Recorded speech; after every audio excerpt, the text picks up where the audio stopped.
Hello, everyone. Good afternoon from this balmy Trento, and welcome, Professor Aghion. I don't see. Okay, now I see you. Good afternoon. I hope that everything is well, also in Paris. Our host is Professor Philippe Aghion, who is a distinguished professor at both the London School of Economics and the Collège de France. He's native from France. He has studied, taken the PhD, and taught also in Harvard. And he's an expert in particular in how technology, how to say, the work market and how technology can change it. And if the dramatic changes in the work market say something to us from the future of the capitalism and the role of the state, which are two issues carefully followed in this meeting in Trento. Professor, we are ready to listen to you. Just to introduce you, your main thinking then, now it looks a mess, is that technological change and globalization hold great promises for future improvements in labor market.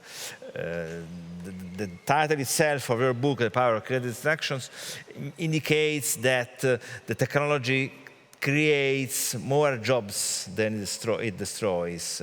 We see that, yeah. And I'm about to talk about all that. Yes. So, very good. Please explain us. Thank you very much. Thank you very much. So I will present this book, The Power of Creative Destruction, published by Harvard University Press. There is a French version that was prior to it, and there will be an Italian version, and also Spanish, Chinese, Korean, Japanese, Portuguese. So it's translated all over. And it's joint work with Céline Antonin and Simon Bunel. Céline is at OFCE, Observatoire Français de la Conjoncture Économique, and Simon Bunel at Bank of France. And in fact, this book emerged is the result of more than 30 years of research, where I developed with Peter Howitt, and then there was a whole wave of models which we call Schumpeter and growth paradigm. And we created that paradigm from zero, and we created a new growth model, which is now the dominant paradigm in growth. So the book is the story of this fantastic adventure. So it's more than 34 years of research by me, and then by all followers after me. And then I had to teach for 5 years at the Collège de France. And at Collège de France, you teach research, but at the level that everybody can understand, because the lectures at Collège de France are attended by the public at large. So you have to make research material accessible to the public at large.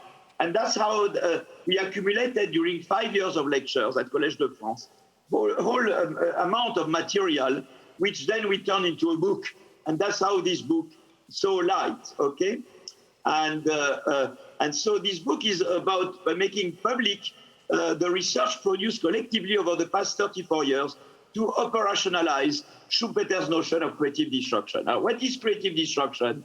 Is the process whereby new innovations displace old technologies. But this is just a notion, a concept. There was no model based on this when I started to work on growth theory. There was no such thing as a Schumpeterian growth model. There was no such thing as empirics of growth, of this kind of growth model. So we had to build everything, and that's what we've done collectively over the past 34 years, okay? So now, with Peter Howitt in 1987, we built a growth model which is based on three main ideas. The first idea is that long-run growth is driven by a cumulative process of innovation, where each innovator builds upon previous knowledge generated by previous innovators. Second idea, innovations do not come from heaven. They result from entrepreneurial activities that are motivated by the prospect of innovation rents. And the third idea is creative destruction. New innovations displace old technologies. New innovations make old technologies become obsolete. And that's what we did with Howitt. We built a model around the three ideas. And then it developed into a paradigm. Then there were various extensions of this paradigm, which we confronted to micro data, in particular firm-level data. And that's what makes Schumpeterian growth economics. It's a whole body of knowledge now.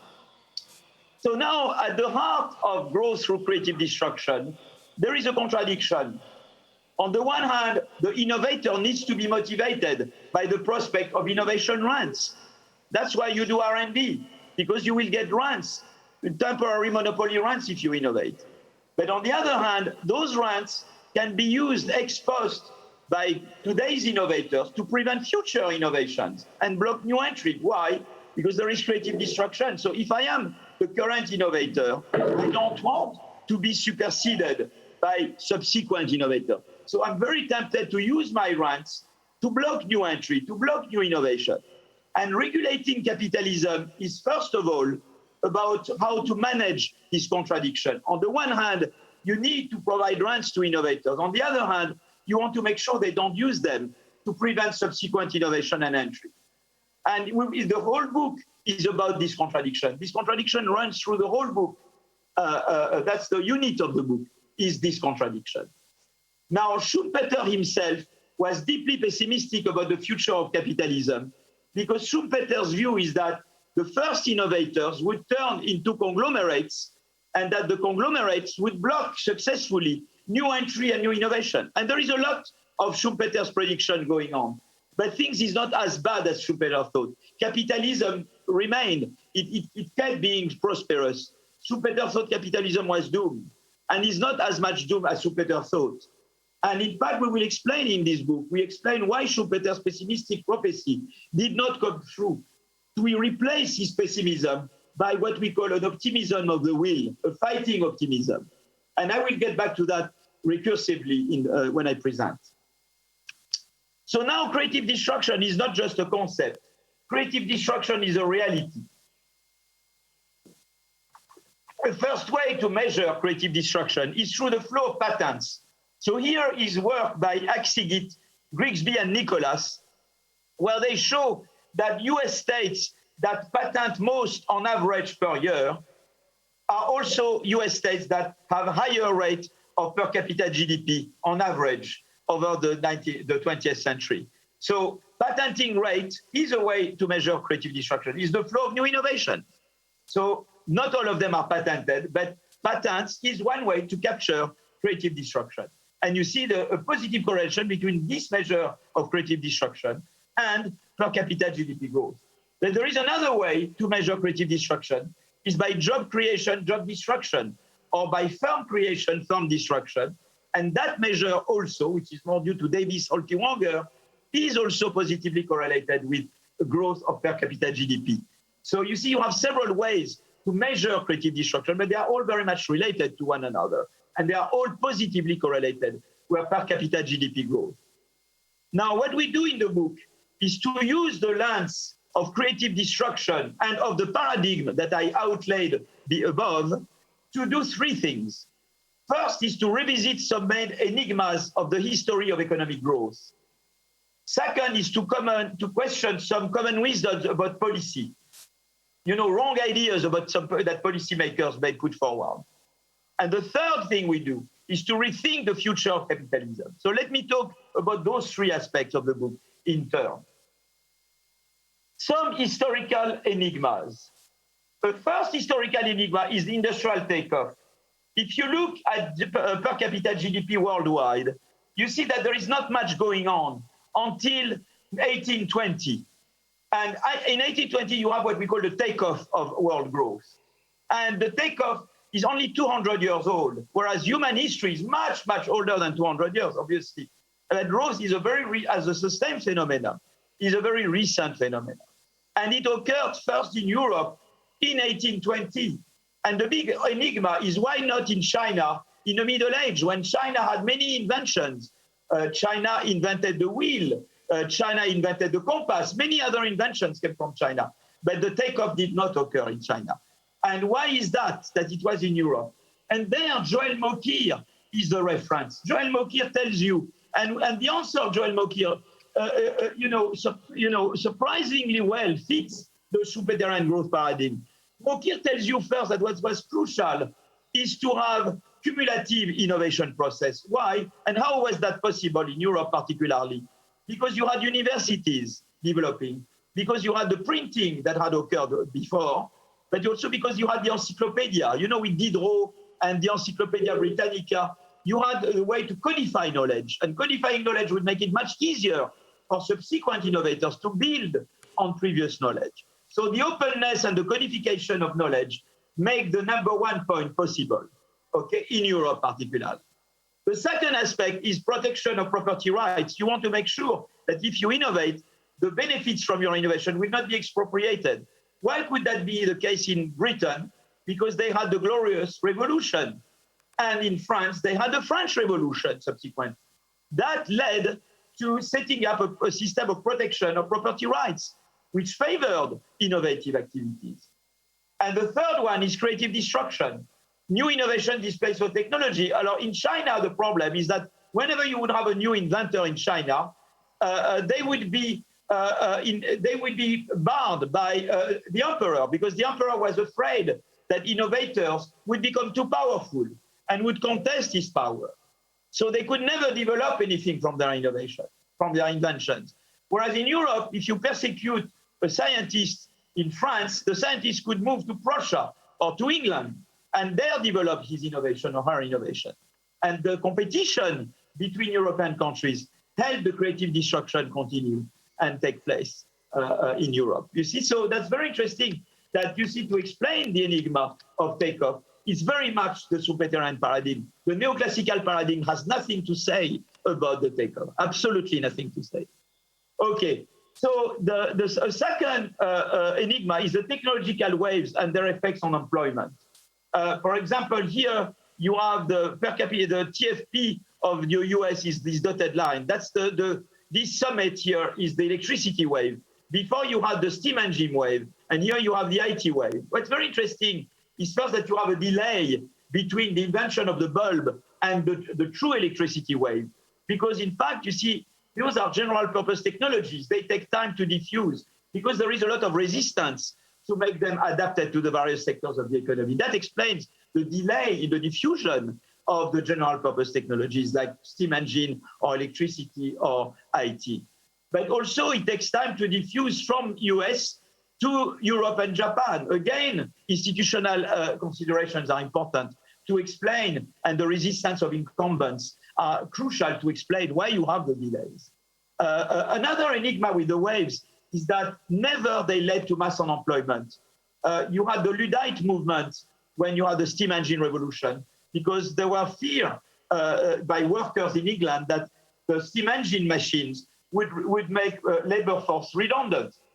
But it never occurred, the mass unemployment. Similarly, when you had the electricity revolution, Keynes predicted mass unemployment in the US, which never occurred. And we explain in the book that's not the case, because in fact, firms that automate because of the steam engine or because of the electricity or because of the AI, in fact, they create employment. And I will get back to that later on.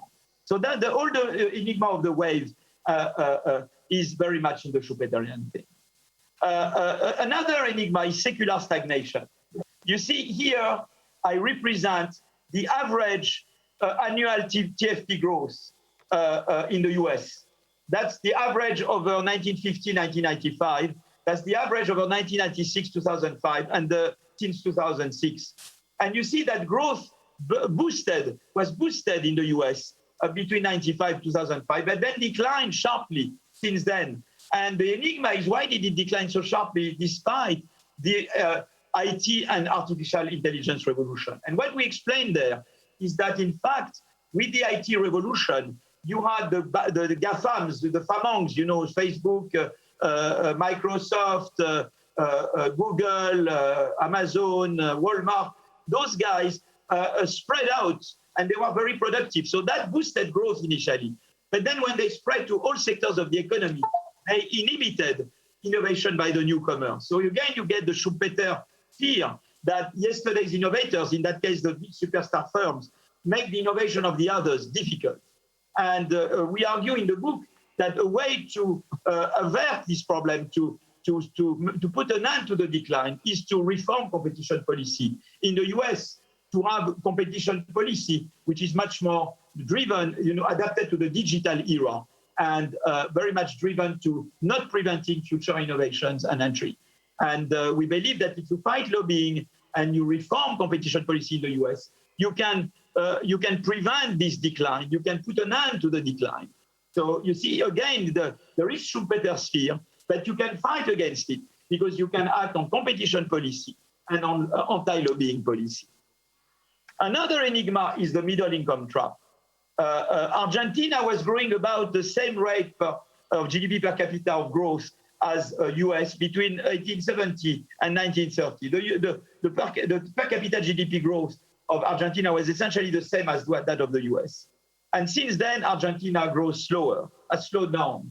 But you have other countries that started to grow fast and then slow down. Korea grew very fast until the early 90s, and then they slow down. Japan is not a middle income, it's an advanced country, but grew very fast until the late 80s, and then slow down. And why is that? It's because, in fact, the growth that this country had, Japan since World War II, Korea since World War II, Argentina prior to 1930, was a kind of catching up growth. So they had institutions to catch up with more advanced countries. But the institutions that are good for catching up growth are not the same institutions that are good to innovate at the frontier.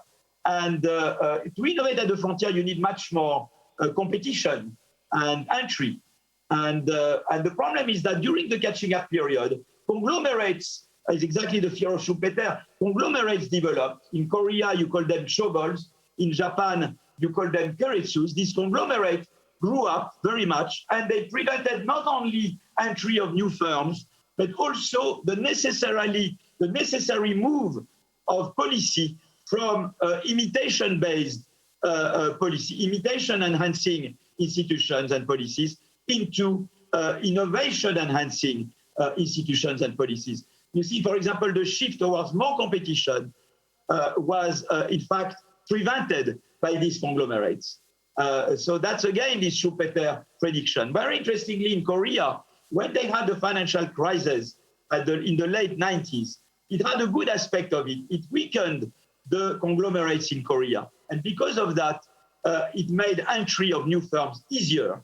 And that was the good side of the financial crisis of the late 90s in countries like Korea. Okay. And another enigma is on the sources of dynamics and of inequality. If you look at the relationship between innovation intensity and inequality, and that's done cross-state US panel over the period 94-2005, 2014 actually, 94-2014, what you see is that states in the US that innovate more, they have a higher share of income to the top 1%. The top 1% income share goes up when you innovate more. But on the other hand, there is no effect of innovation intensity on global measure of inequality, like the Gini. And why is that? Again, you go back to the main paradigm. We know that innovation results from entrepreneurial activity motivated by the prospect of innovation rents. So when you innovate, you get innovation rents. That takes you to the top 1%. But on the other hand, we also know that innovation is associated with creative destruction. And creative destruction is about social mobility, because creative destruction means that you replace the old by the new, but that drives social mobility. So because innovation has these two opposite effects on inequality, on the one hand, it increases the share of income of the top 1%, but on the other hand, innovation increases social mobility.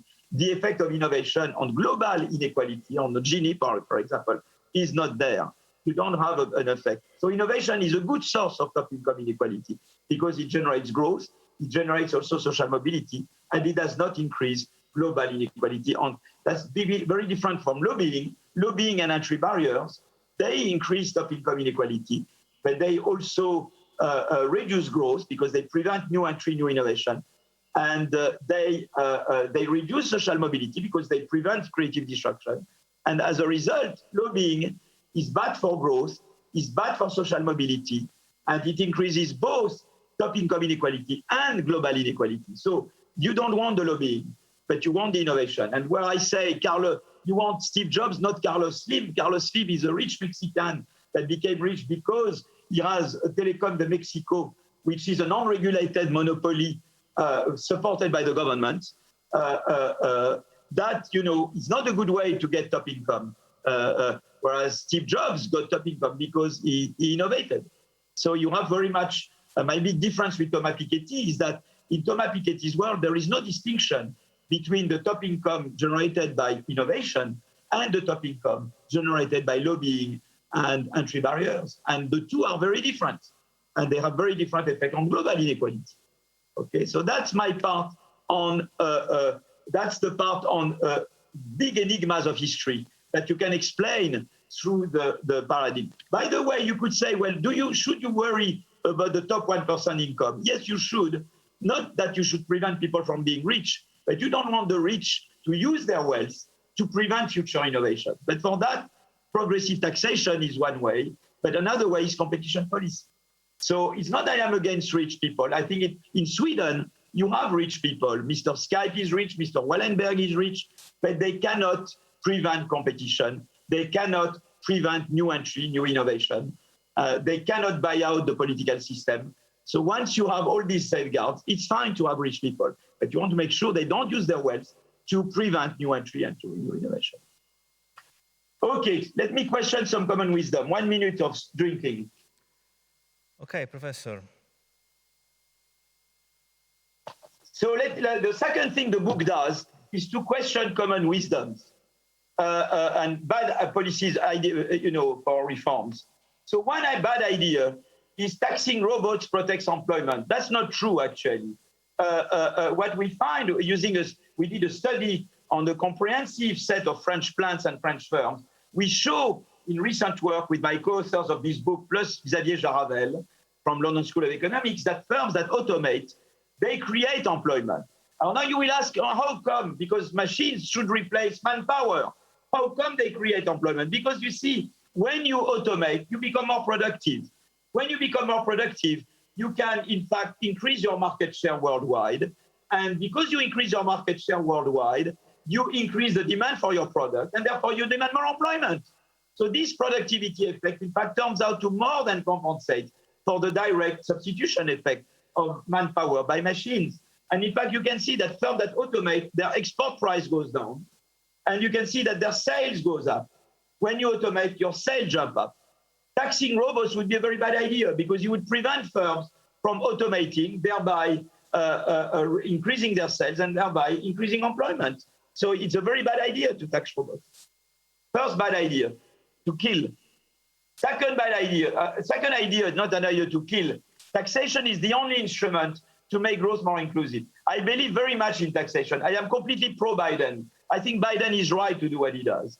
And I am completely with Janet Yellen and Biden, coming from a US starting point. But in France, already, taxes are very high. We are the country that taxes the most worldwide in France. So in France, and not that we should reduce tax so much from where we are now. We needed to do it a bit at the beginning of Macron, and Macron took the right steps. But now we are still among the countries.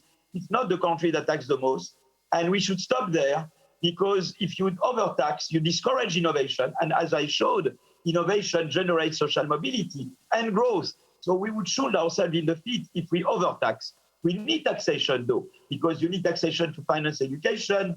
You need taxation to finance public health for everybody of good quality. You need taxation to finance flex security systems on the labor market.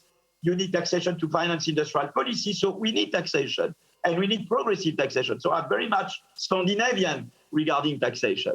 But it's not the only instrument to make growth more inclusive. One way is innovation. So here I told you before that innovation is positively correlated with social mobility, that we showed that for the US at commuting zone level using the Chetty et al. Data on social mobility, and we link them to innovation intensity measure.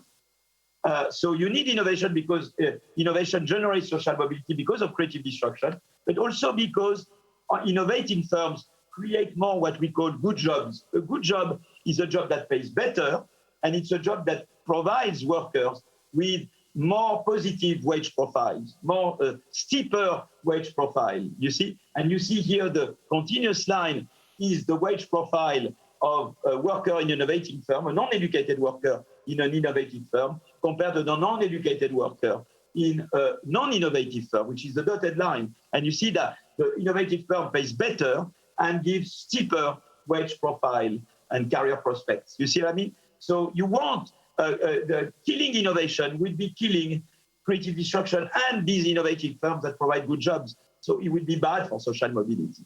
So you see, I believe in taxation, but I believe that you should not overtax because then you kill innovation, which is a source of growth and social mobility.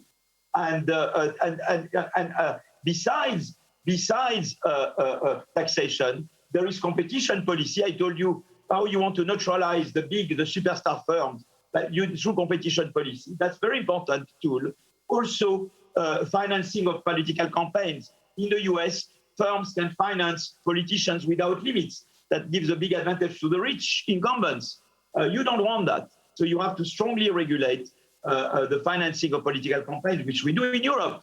So you see, you have all these tools, and education policy is, of course, crucial. You want to make growth inclusive. First of all, is education, and I will get back to that. So there is taxation, education, competition, rules to finance political campaigns. You need all those tools to make growth more inclusive, not only taxation. Another common wisdom is that protectionism is the way to regain control of value chains. Here I show the comparison between France and Germany on what I call anti-COVID products. Anti-COVID products means masks, tests, and respirators.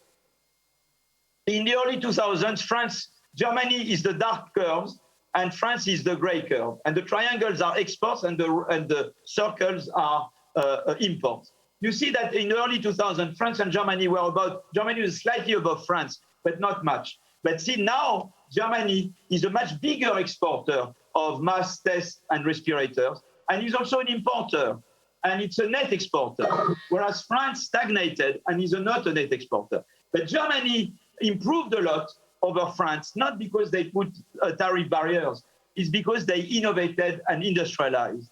It's their industrial policy, together with innovation policy in Germany, that helped them, gain control of value chains. So I believe much more in innovation than in tariffs for regaining control of value chains. And that's what we explained in the chapter 13 of the book. The problem if you use tariffs and trade wars is that the destination country will retaliate. They will restrict your export market, and that will in turn reduce your innovation incentives. If I have less export markets, it means I have less places to sell my innovation, and therefore I reduce the market size for my innovation, and therefore I have less incentive to innovate. So it's much better to use innovation and industrialization than to use tariffs in order to regain control, which doesn't mean that you should not use the threat of tariffs against countries that do social dumping or environmental dumping. But that should be more like a threat and used with a lot of caution by Europe as a whole, not by individual countries. So that's the thing, that protectionism is not the solution to deal with the problem of globalization. A last common wisdom is that zero or negative growth is the best response to the climate challenge. There we had a natural experiment, and the natural experiment was last year when we had the first lockdown in France in March, April, May of last year. GDP went down by 30%, but CO2 emissions by France went down by only 8%, which shows you that negative growth is not the best response to the climate challenge. What you need to do is to have green innovation instead. And here are measures of green, and the green are the continuous climb and the polluting technology patents in automobile, and that's for the automobile industry, are the dotted. But in fact, if you go beyond there, you see a bit of catching up, a partial catching up of the green to the dirty patents in automobile industry. But you see, the thing is that firms that innovated in the past in dirty technologies, they will spontaneously continue to innovate in dirty technology, but that's where they are good. So again, you have the incumbency problem. You see, it shows first that, of course, your best bet to have green growth is to bet on the new firms, which don't face this past dependence problem. But also, if you want to the other thing is to redirect the innovation of incumbent firms and therefore towards green technologies. And for that, you use carbon tax is a big instrument, very important, or carbon price. The second one is industrial policy. In France, we have nuclear plants and hydroelectric plants, and we do research on nuclear fusion and on eolians, and all that is very important, and the state has a role to play with ARPA Energy. We'll talk about that later. That's another arm. And the other one, the third one is the consumer, the civil society. The consumers play a big role, and all that we discuss in chapter 9 of the book. The consumers push towards innovating in green technologies because now there is B Corps, and now we know, the consumers know which firm pollutes more or which firm uses more polluting inputs than other firms, and they move towards firms that have a better indicator in terms of pollution. And that also is a very effective force. So all that is discussed in chapter 9 of the book. Okay, so now I take 1 minute to drink because I get to the last part of the book, to the last thing that the book does. The book is a guide to rethink capitalism. Why? In fact, COVID was a revelator. It revealed that the extent to which the social model in the US is broken, they need to rethink their social model. But the COVID also revealed that we don't have a good ecosystem of innovation in Europe. The US are much better than we are there. So let me just be a bit more on the social aspect. That we speak about the social aspect very much in chapter 11 of the book. Deaton case show that, they show what they call the death of despair among American non-Hispanic whites aged 50, 54, which are here. And you see that the death rates, the mortality, death of despair means that you die resulting from suicide or substance abuse, the abuse of drugs. That increased a lot since 2000 because those are people who lose their jobs. And when they lose their jobs, it creates family instability. And all that puts enormous stress on individuals. And that's why they die. They die of, bad nutrition, stress, cardiovascular, and all that. So that's an opioids consumption. So that's in the US. Whereas you see that when you look for the same age range in other developed countries, you don't see what you see in the US. And in particular in Denmark, Alexandra Roulet has very interesting work showing that in Denmark, here what we do here is that's drawn from Alexandra Roulet's work, and that's all we talk about in chapter 11 of the book. We compare the health, she compares the health of Danish workers whose place of employment closed between 2001 and 2006 with identical workers in all respects, age, experience, skills, but whose employing firm did not close. And you see that their firm closure, so it's a diff and diff, and you see firm closure has no effect on the purchase of antidepressants, anti-anxiety and sleeping pills in Denmark. And similarly, no effect of losing your job on the probability to visit a hospital for circulatory problems. Also, and I didn't show it, no effect on mortality either. So why is that? Because in Denmark, they have a fantastic system called flex security. When you lose your job for 2 years, you have 90% of your salary. The state helps you find a new job and retrains you. And that system works very well. It accommodates creative destruction. It makes creative destruction human pace. And that's a big difference between Denmark and the US. Now, I can also look that the US, Denmark does a much better job, and Europe in general than US, to insure against the risk of losing your job. But you see, here is the COVID, the impact of COVID.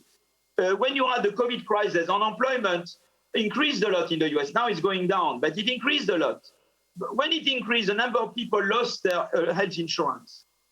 And whereas in Germany, nobody lost health insurance. It's 100% rate of health insured in Germany. And I showed Germany, I could show Italy or France, same thing as Germany. So it means that when you have a crisis like COVID, US does a very poor job at insuring the have-nots. Okay, whereas Italy, Germany, France, the Scandinavians, they insure very well. Similarly, if I look at the effect of COVID on the proportion of a population at risk of poverty, you see the fraction of the population at risk of poverty in the US went up significantly with COVID. It did not change in Germany. And the same would be true if I compare between US and Italy or US and France. So overall, US has a terrible social model. Biden is right. My friend Larry Summers is wrong to attack, damn wrong to attack Biden. Biden is right to help all these people who have suffered so much during the COVID. Of course, they deserve relief. Of course, they deserve to be helped. Okay, and that's my view on that. And I completely support Biden. But on the other hand, if you look at innovation, you see that the US is much better than Europe. For example, if you look at biotech patents per million inhabitants, in 2016, it's almost 13 patents per million inhabitants. Those are top patents, and in the US compared with Europe. You see what I mean? It's much higher in the US than in Europe or OECD average. And why is that? It's because we explained in chapter 12 that the US have a fantastic ecosystem of innovation. Only in biotech or basic research, they have the National Science Foundation, they have the National Institute of Health, they have the Howard Hughes Medical Institute, which is a big sponsor foundation for basic research in bio. Okay, we have nothing of the sort. We have ERC in Europe, that's all. But that's much less than what they have in the US. And then they have, venture capital, much more developed than in Europe. They have the institutional investors, much more developed than in Europe. Private equity, much more developed than in Europe. And they have the BARDA, Biologic Advanced Research Development Agency. What is BARDA? BARDA is on the model of DARPA. DARPA was the Defense Advanced Research Project Agency created during the Cold War because US were racing with Soviet Union. You needed to put men in space. You wanted to win the race on weapons. And the basic research had been done, but you needed a very quick translation into industry and application. And that, when you need to do that, and you need to coordinate, research, funding, and actors, the DARPA or the BARDA is a very good way. Money comes from the top, comes from the ministry. Then you have team leaders for a period of 3 years, and they have complete freedom to elicit procurement contracts, to approach private-public partnerships, and to develop things. Well, BARDA, they developed the vaccine. Why are we getting out a lot thanks to BARDA? On COVID products, BARDA spent last year $12 billion. Europe overall spent, if you add European Commission and EIB, a total of $4 billion only. We are zero compared to US for innovation, zero. And they are much better.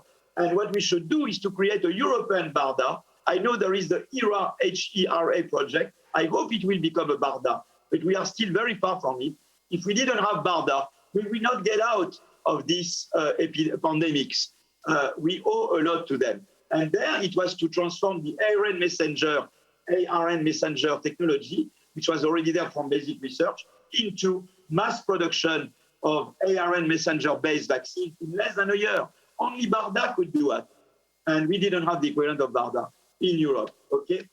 So what you want at the end of the day is a capitalism that combines the good side of the American model, innovation, with the good side of the European model, particularly the Danish model, protection and social mobility. Now, some people believe that if you choose one, you go against the other. I totally disagree with this view. I don't think it's a or, I think it's an and. When the Danes introduced flex security, that I mentioned before, when you lose your job, you have 90% of your salary, plus you are retrained, and the state helps you find a new job. That's good. Not only, it was good for creative destruction, it makes creative destruction work much better, but also it makes growth more inclusive. So it was good for innovation and for inclusion. When there is another reason, is that you have the phenomenon of the lost Einstein. We know that in various countries, in the US, that's due to Chetty et al.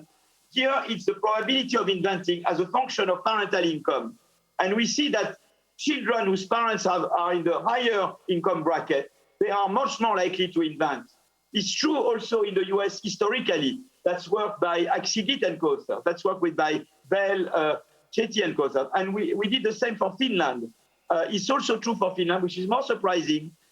We did that with Otto Toivonen, Ulfo Kaksigit, and Ari Aikinen. It's a bit more surprising because in Finland, school is free and high quality, but still parents, it's not been enough generations that went through schools. And why is it that it's important, parental income? Because in fact, parents that earn more, they are more educated. And that's why they transmit their education, but they also transmit aspirations to the children. And that's very important dimension.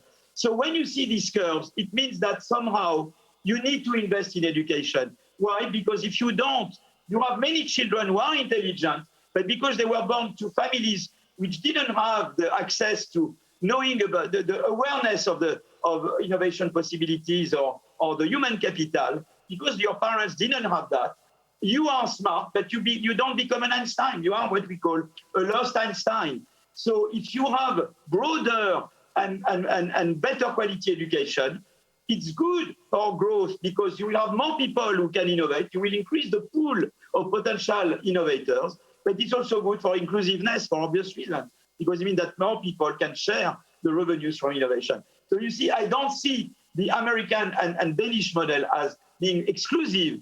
No, you can combine them and get to a model that has good size of both. Now I complete I get to at the end of my presentation. I told you at the beginning that, Schumpeter was pessimistic about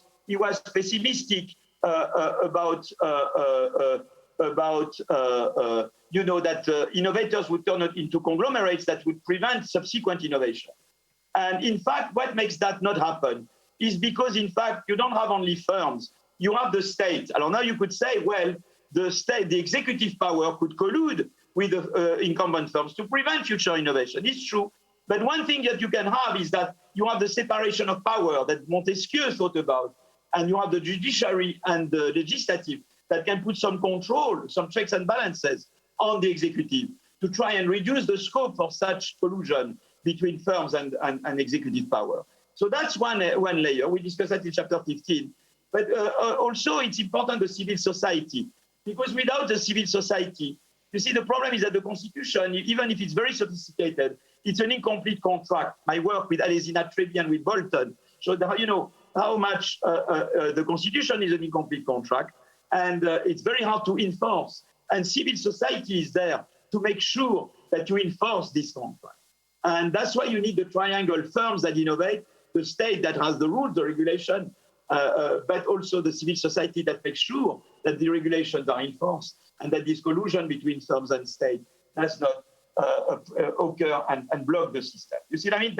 That's the very important thing. Let me give you two examples of the role of civil society.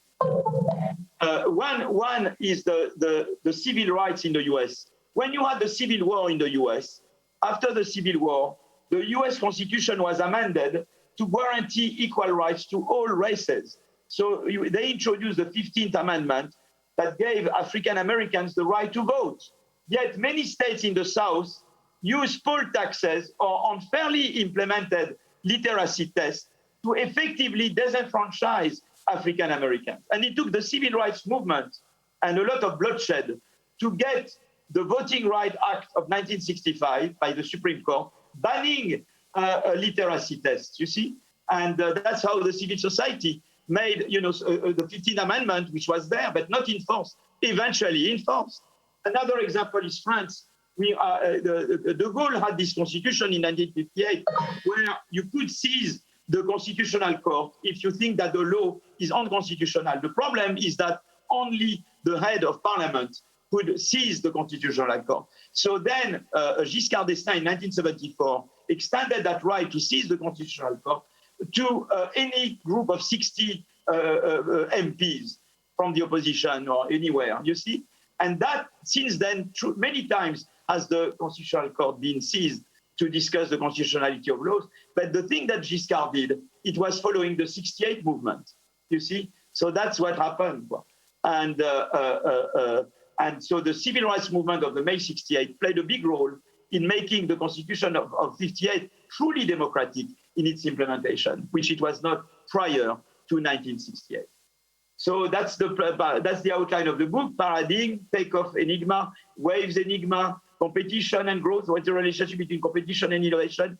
Inequality and innovation, secular stagnation, middle income track, structural change. Can you go directly from agriculture to services? That would be great for environmental purposes if some countries could avoid mass industrialization.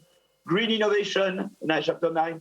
Here is, behind the scenes, who are the inventors, their parents, their parental, your social origins, why does it matter?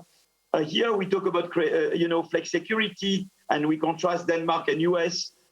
Here we talk about the financing of creative destruction and the ecosystem of innovation in US, globalization debate, the emergence of investor state because of wars, and the insurer state because of financial crisis, and there's the magic triangle between firms, the state, and civil society, before discussing the future of capitalism. Thank you very much. I'm done. Thank you. Thank you, Professor. Thanks to you. Now, if we have some minutes left, we would like to put you a few questions by our audience, if you agree, Professor.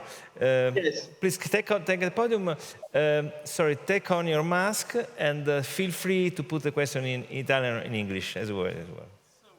Patents have been accused numerous times during the history of scientific rights and innovation of actually blocking innovation.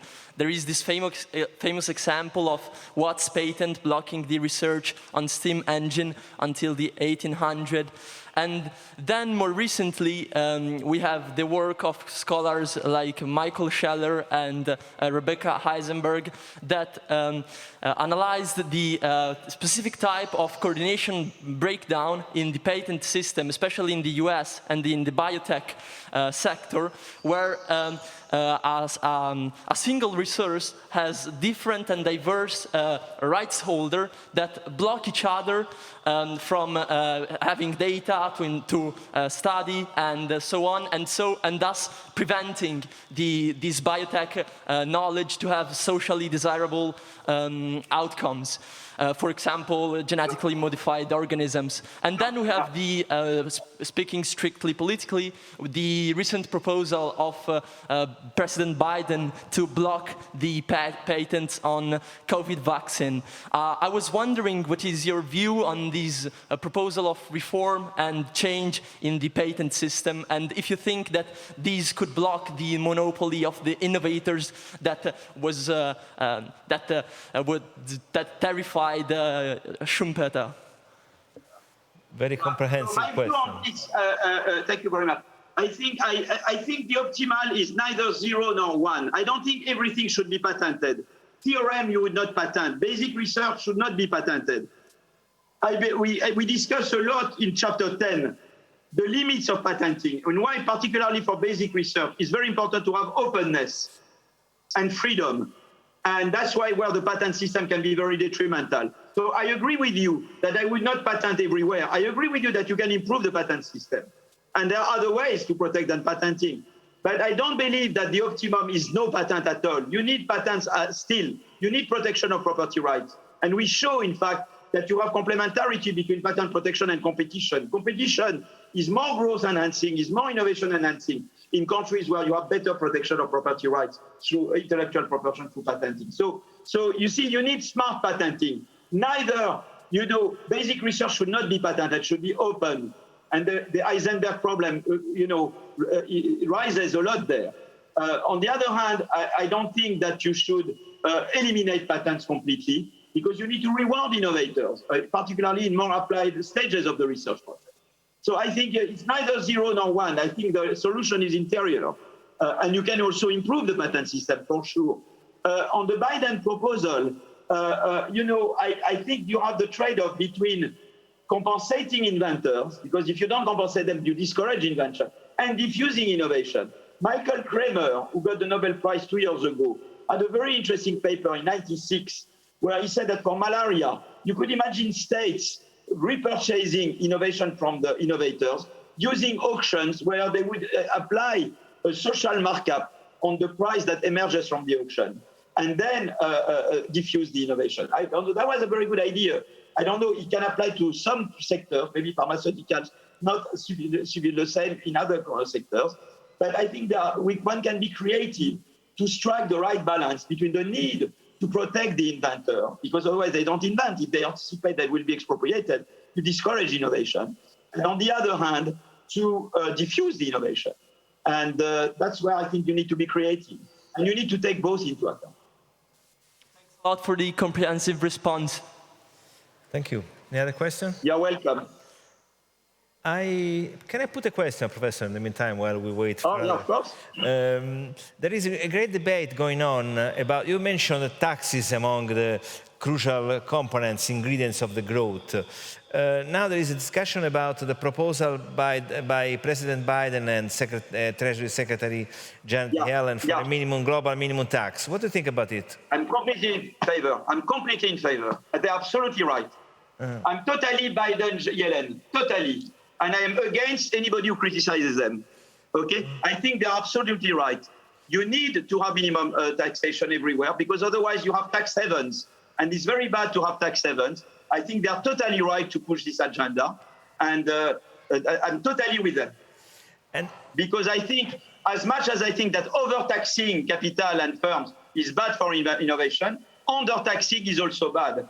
You need to have strike the right balance. So I think you need to put a minimum tax rate worldwide to avoid tax havens, because otherwise the multinationals particularly will escape taxation. That would not be right. Also for competitive purposes, it's not only bad because you don't raise revenues, it's also bad because it would be very unfair competition between those who know how to evade the tax and those who don't know how to evade the tax. So I'm completely with them. But do you think that it could include the so-called web tax? In other words, the fact that the famous giants of technology pay taxes where they make business, which connect the problems. That's what they should do. I think they should pay tax where they make business. Absolutely, I'm in favor of that. Okay. Yeah, completely. Yes, thank you. Another question? No. Okay. How much is it? I think that... That's it, Professor. So thank you very much. Thank you for your time. Thank you very much. For everything. Congratulations for a comprehensive book. Thank you so much. Thank you. Bye-bye. Bye-bye. Bye.